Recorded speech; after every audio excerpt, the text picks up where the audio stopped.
আসসালামু আলাইকুম, আমি আশরাফুল ইসলাম আমিন। স্বাগতম জানাচ্ছি নতুন আরো একটি ভিডিওতে।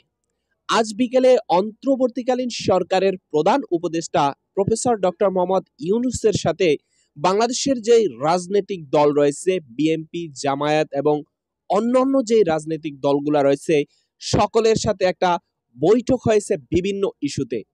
আর সেখানেই উঠে আসছে সামনে যেই 15ই আগস্ট, সেই আগস্টে বাংলাদেশের যে সরকারি ছুটি, সেই ছুটি কি হবে এবং যে 15ই আগস্টের যে শোক দিবস সেটা কি পালন করা হবে কিনা।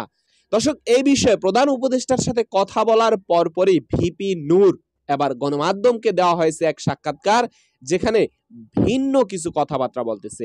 একটু ভিডিওর সামান্য কিছু অংশ দেখলে আপনারা বিষয়টি আরো সুন্দর করে বুঝতে পারবেন যে 15 আগস্ট নিয়ে কোনো চক্রান্ত চলছে কিনা। একটু ভিডিওর সামান্য অংশ দেখি আগে। বিরোধী আমরা 15ই আগস্ট শোক দিবস সহ বিভিন্ন গুরুত্বপূর্ণ সিদ্ধান্ত যে সরকার নিয়েছে সেগুলো রিভিউ করতে বলেছি এবং আমরা সহ এখন পর্যন্ত যতগুলো রাজনৈতিক দল আজকের এই সভায় অংশ নিয়েছে প্রধান উপদেষ্টা এবং অন্যান্য উপদেষ্টাদের সাথে তারা পরিষ্কারভাবেই বলেছে 15ই আগস্ট এই আগস্ট হচ্ছে জাতীয় বিপ্লবের মাস। আমরা আগস্ট বিপ্লব হিসেবে এই মাসকে উদযাপন করতে চাই। এটা আমাদের শোকের নয়, এটা আমাদের সুখের এবং শান্তির মাস।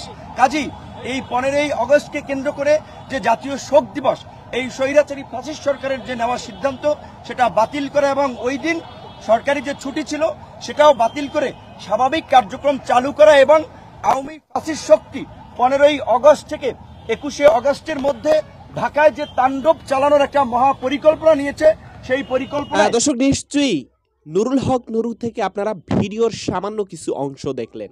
এখন আপনাদের কাছে বিষয়টি কেমন মনে হয়েছে সেটা অবশ্য কমেন্টে লিখতে পারেন।